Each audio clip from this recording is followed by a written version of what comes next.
नमस्कार दर्शक बंधु। आज हूँ जुलाई मास 13 तारिख रविवार। आज दिन जाकर टॉप 20 गुरुत्वपूर्ण खबर उपर आसतु नजर पकाइबा। वीडियोटी को शेष पर्यंत देखंतु। मात्र किछि समय मध्य जानीपारे आज दिनर संपूर्ण खबर। ता पूर्व चैनल रे नुआ थिले चैनल को सब्सक्राइब करी रखंतु। एमिति प्रतिदिनर लाटेस्ट न्यूज सर्वप्रथम देखिबा पई। तेबे आसंतु संपूर्ण खबर उपर नजर पकाइबा। आजिर प्रथम खबर, आंदोलन ओहरिला ओडिशा ड्राइवर महासंघ। 5 दिन पर आंदोलन ओहरी ओडिशा ड्राइवर महासंघ। शनिवार राति गणमाध्यम को नहीं सूचना देइछंती महासंघर सह संपादक मानस देवता। विभिन्न दाबी ने ड्राइवर महासंघ गत 8 तारिख स्टीयरिंग छाड़ आंदोलन आरंभ करथिले। राज्यर विभिन्न स्थान में ड्राइवर माने गाड़ी चलाचल बंद करने सहित धर्मघटे बसी। शनिवार ही आंदोलन पंचम दिन में पहुंची। तेबे संघ भितर फाट सृष्टि हेबारु किछि ड्राइवर बस चलाचल आरंभ करथिले।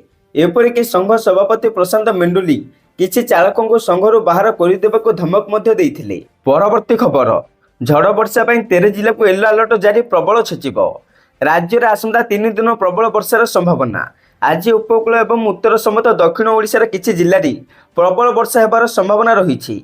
एथिपाई 13 जिला को येलो अलर्ट जारी करा जाइछि। तेबे 13 और 14 तारिख अधारू अधिक जिले में प्रबल वर्षा हेबार संभावना रहिछि। प्रबल वर्षा पे आज 23 और 14 तारिख में 17 जिला को जारी होइछि येलो अलर्ट। वर्षा समेत 30 रु 40 किलोमीटर बेगर पवन बहीपारे। 16 तारिख वर्षार प्रभाव कमिबा सहित विभिन्न स्थान में तापमात्रा बढ़ीपारे बोली खबर मिली। परवर्ती खबर, ओडिशा पे 800 कोटी रु अधिक मूल्यर रेल प्रकल्प को मंजूरी। ओडिशार रेल भित्तिभूमि विकास पाई एक बड़ पदक्षेप केंद्र रेल मंत्री अश्विनी वैष्णव कटक नेरगुंडी चतुर्थ लाइन और निरीगुंडी एक रेल फ्लाईओवर पर 803 कोटी टंकार प्रकल्प को मंजूरी देइछंती। एही प्रकल्प हावड़ा चेन्नई मुख्य लाइन और कटक पारादीप रूट रे ट्रेन चलाचल क्षमता और दक्षता वृद्धि करिबो। परवर्ती खबर, 22 दिन पर ओडिशा फेरिले नवीन। सुस्थ हेबा पर ओडिशा फेरिले विरोधी दल नेता तथा बीजेडी सभापति नवीन पट्टनायक। स्वतंत्र विमान जोगे भुवनेश्वर विमान बंदर में पहुंची। सेठारे प्रिय नेता नवीन पट्टनायक को भव्य स्वागत कले बीजेडी नेता और कर्मी। हजार हजार कर्मी और शुभेच्छु विमान बंदर टर्मिनाल और विजु पट्टनायक प्रतिमूर्ति थिबा विमान बंदर गोले छकरी उपस्थित रही नवीन को स्वागत जणाइथिले। सेठारे वरिष्ठ बीजेडी नेता तथा उपसभापति देवी प्रसाद मिश्र, विरोधी दल मुख्य सचेतक प्रमिला मल्लिक, वरिष्ठ नेता संजय दास वर्मा, बीजेडी सांगठनिक संपादक नेता प्रणव प्रकाश दास, यह सहित विधायक अनंत नारायण जेना, अमरेश जेना प्रमुख उपस्थित थिले। सेही भली बीजेडी महिला मोर्चा युव बाहिनी कर्मी माने उपस्थित थिले। परवर्ती खबर, राशन कार्ड रे मिलिबो गहम। राज्य में खाद्य सुरक्षा हिताधिकारी को चलित मासरे मिलिबो गहम। एने सूचना देइछंती राज्य खाद्य जोगाण और खाउट्य कल्याण मंत्री कृष्णचंद्र पात्र। गणमाध्यम को मंत्री श्री पात्र कहिसंती प्रथम पर्यायर केंद्र पठाइथिबा गहम बंटन कराजिबो।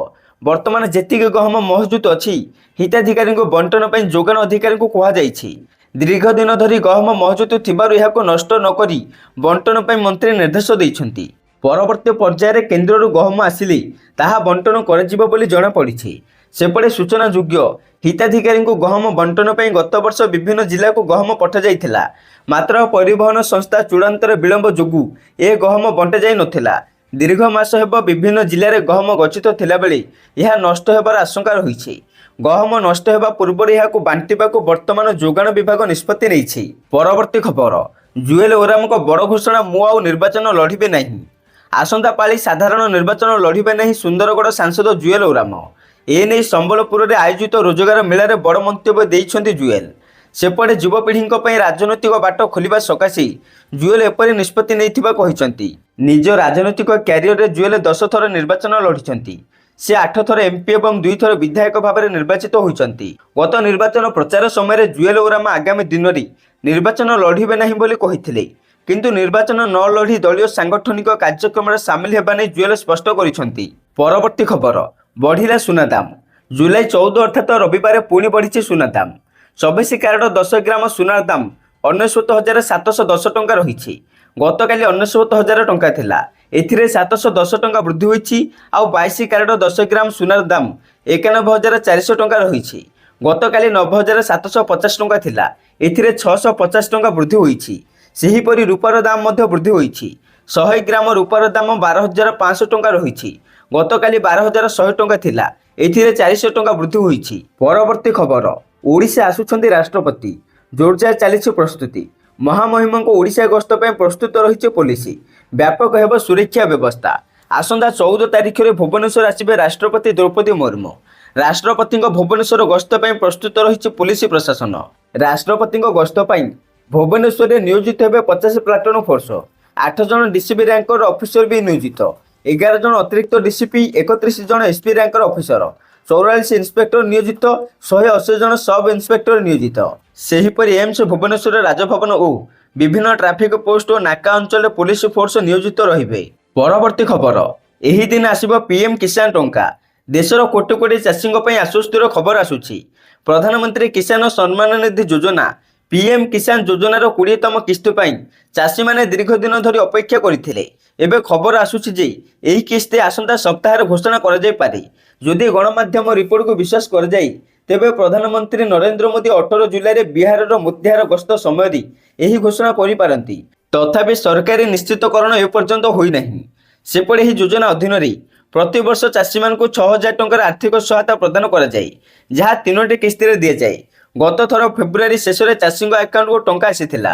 ଏପରି ପରିସ୍ଥିତିରେ ଆଶା କରାଯାଉଥିଲା ଯେ 20ତମ କିସ୍ତି ଜୁନ୍ ଶେଷ ସୁଦ୍ଧା ଆସିବ। ଏବେ ଜୁଲାଇ ପ୍ରଥମ ସପ୍ତାହ ମଧ୍ୟ ବିତିଗଲାଣି, କିନ୍ତୁ ଏ ପର୍ଯ୍ୟନ୍ତ ରାଶି ଆସିନାହିଁ। ରିପୋର୍ଟ ଅନୁସାରେ ପ୍ରସ୍ତୁତି ଶେଷ ହୋଇଛି। ପ୍ରଧାନମନ୍ତ୍ରୀଙ୍କ ବିଦେଶ ଯାତ୍ରା ଶେଷ ହେବା ମାତ୍ରେ କିସ୍ତି ଘୋଷଣା କରାଯାଇପାରେ। ପରବର୍ତ୍ତୀ ଖବର, କର୍ଣ୍ଣାଟକ ଜଙ୍ଗଲ ଗୁମ୍ଫାରେ 2 ଝିଅଙ୍କ ସହ 7 ବର୍ଷ ହେଲା ରହୁଥିଲେ ରୁଷୀୟ ମହିଳା, ଉଦ୍ଧାର କଲା ପୋଲିସ। ହଁ ଆଜ୍ଞା, କର୍ଣ୍ଣାଟକ ଗୋକର୍ଣ୍ଣ ସମ୍ପର୍କିତ ଏକ ଆଶ୍ଚର୍ଯ୍ୟଜନକ ଖବର ସାମ୍ନାକୁ ଆସୁଛି। ଏଠାରେ ଥିବା ରାମତୀର୍ଥ ପାହାଡ଼ ଚୂଡ଼ାରେ ଏକ ବିପଦଜନକ ଗୁମ୍ଫାରୁ ଜଣେ ବିଦେଶିନୀ ମହିଳା ଓ ତାଙ୍କ 2 ନାବାଳିକ ଝିଅଙ୍କୁ ଉଦ୍ଧାର କରାଯାଇଛି। ଏଠାରେ ମହିଳା ଓ ତାଙ୍କର 2 ଝିଅ ରହୁଥିବା କଥା କାହାକୁ ଜଣା ନଥିଲା। ତେବେ ଗୋକର୍ଣ୍ଣ ଥାନା ଇନ୍ସପେକ୍ଟର ଶ୍ରୀଧର ଏସ୍ଆଇ ତାଙ୍କ ଟିମ୍ ସହ ପାହାଡ଼ରେ ଟୁରିଷ୍ଟ ସେଫ୍ଟି ପାଇଁ ପାଟ୍ରୋଲିଂ କରୁଥିବା ବେଳେ ଗୁମ୍ଫା ନିକଟରେ ଚଳପ୍ରଚଳ ସନ୍ଦେହ କରିଥିଲେ। ଏଠାରେ ଯାଞ୍ଚ ବେଳେ ପୁଲିସ ରୁଷୀୟ ମହିଳା ନିନା କଟିନା, ବୟସ 40 ଓ ତାଙ୍କର 2 ଝିଅ ପ୍ରେମା ଓ ଏମା ଗୁମ୍ଫାକୁ ଲାଗି ଏକ କଚା ଘରେ ରହୁଥିବା ଦେଖାଦେଇଥିଲା।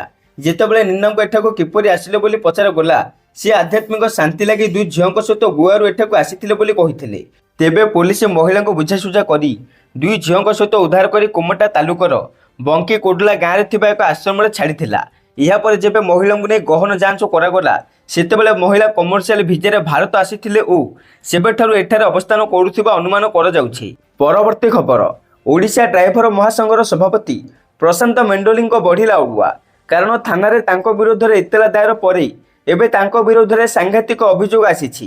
ସଡ଼କ ପରିବହନ ସଂଘ ଉପସଭାପତି ଦେବେନ୍ଦ୍ର ପାଣିଗ୍ରାହୀଙ୍କ ବିଶୋଧଗାର କହିଛନ୍ତି, ଡ୍ରାଇଭରଙ୍କୁ ଧମକ ଚମକ ଦେଇ ହଇରାଣ କରିବାକୁ ସେ ଚେଷ୍ଟା କରୁଛନ୍ତି। ମେଣ୍ଡୋଲି ଓ ଆଦିତ୍ୟଙ୍କ ଆକାଉଣ୍ଟ ଯାଞ୍ଚ କଲେ 10 କୋଟିର ସ୍କାମ୍ ଆସିବ। ଏହି ବଡ଼ ସ୍କାମ୍କୁ ନେଇ ଇଡି ତଦନ୍ତର ଆବଶ୍ୟକତା ରହିଛି। ଓଡ଼ିଶାରେ ଥିବା 35ଟି ସଂଘରୁ 2ଟି କି 3ଟି ସଂଘ ମେଣ୍ଡୋଲିଙ୍କ ସହିତ ଅଛନ୍ତି। ମେଣ୍ଡୋଲିଙ୍କ ପଛରେ କିଛି ରାଜନୈତିକ ବ୍ୟକ୍ତି ରହି ଉସ୍କାଉଛନ୍ତି। ତାଙ୍କ ସଂଘକୁ ସରକାର ଆଇନ ଆଣି ବେଆଇନ ଘୋଷଣା କରନ୍ତୁ। ଅନ୍ୟପଟେ ମେଣ୍ଡୋଲିଙ୍କ ନାଁରେ ଏତଲା ଦେଇଛି ମିନି ଟ୍ରକ୍ ମାଲିକ ସଂଘ। ଏହି ଏତଲା ସମ୍ପର୍କରେ ବିଶେଷ ତଥ୍ୟ ଏପର୍ଯ୍ୟନ୍ତ ସାର୍ବଜନୀନ ହୋଇନଥିଲା ବେଳେ ଏହା ରାଜ୍ୟରେ ଚାଲିଥିବା ଡ୍ରାଇଭର ମହାସଂଘର ଆନ୍ଦୋଳନ ଓ ତାହାର ନେତୃତ୍ୱ ସହିତ ଜଡ଼ିତ ବିବାଦକୁ ଆହୁରି ତୀବ୍ର କରିଛି।